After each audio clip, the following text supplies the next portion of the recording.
ये जो given system है, ये जिसमें 2 ब्लॉक्स हैं, one block is on the top of other, और जो नीचे वाला ब्लॉक है इसको हमने एक स्मूथ सरफेस पे रखा हुआ है। नीचे वाले ब्लॉक के ऊपर फोर्स F लग रही है, तो हमें इस फोर्स की मैक्सिमम वैल्यू निकालनी है। और कंडीशन ये है, ये दोनों ब्लॉक एक साथ मूव करने चाहिए। Both blocks move together without slipping. अगर ये सिंगल सिस्टम है तो इस पे फोर्स क्या लग रही है, F, तो इसके पास एक्सेलरेशन आएगी, मान लो सिस्टम के पास A एक्सेलरेशन। तो अज्यूम कर लेते हैं, assume that both blocks move together, तो A एक्सेलरेशन क्या हो जाएगी, तो एक्सेलरेशन प्रोड्यूस क्या हो जाएगी, net force divided by total mass of the system.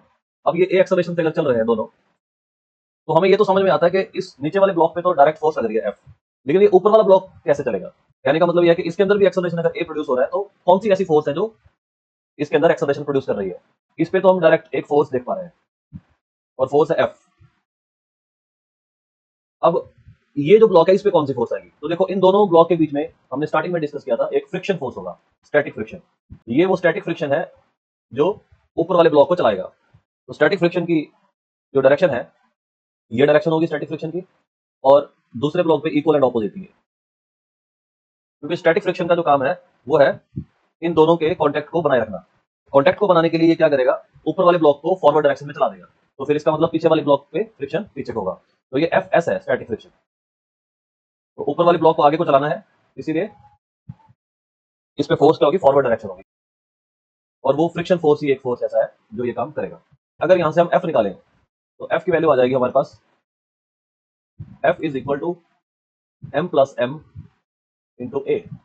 अगर मुझे इस फोर्स को मैक्सिमाइज करना है, तो मास तो चेंज होने वाले हैं नहीं, तो एक्सेलरेशन इसके अंदर मैक्सिमम प्रोड्यूस होना चाहिए, A मैक्स। अगर इस ब्लॉक के लिए हम इक्वेशन ऑफ मोशन लिखें, F net is equal to ma, और ये फोर्स कहां से आ रही है, फोर्स ऑफ फ्रिक्शन। ये वो फोर्स है जिसकी वजह से ऊपर वाले ब्लॉक के अंदर एक्सेलरेशन प्रोड्यूस हो रहा है। और अगर अगर हमें मैक्सिमम एक्सेलरेशन चाहिए, तो इसका मतलब है फ्रिक्शन फोर्स जो है उसकी मैक्सिमम वैल्यू यूज होगी। इसको बोलते हैं स्टैटिक फ्रिक्शन की मैक्सिमम वैल्यू। जब मैक्सिमम एक्सेलरेशन प्रोड्यूस होगा, तो उस समय स्टैटिक फ्रिक्शन की जो वैल्यू होगी वो मैक्सिमम होगी, मतलब लिमिटिंग केस आ जाएगा ये, इसको हम लिमिटिंग फ्रिक्शन भी बोलते हैं, FL। और स्टैटिक फ्रिक्शन की मैक्सिमम वैल्यू क्या होती है, म्यू एस एन।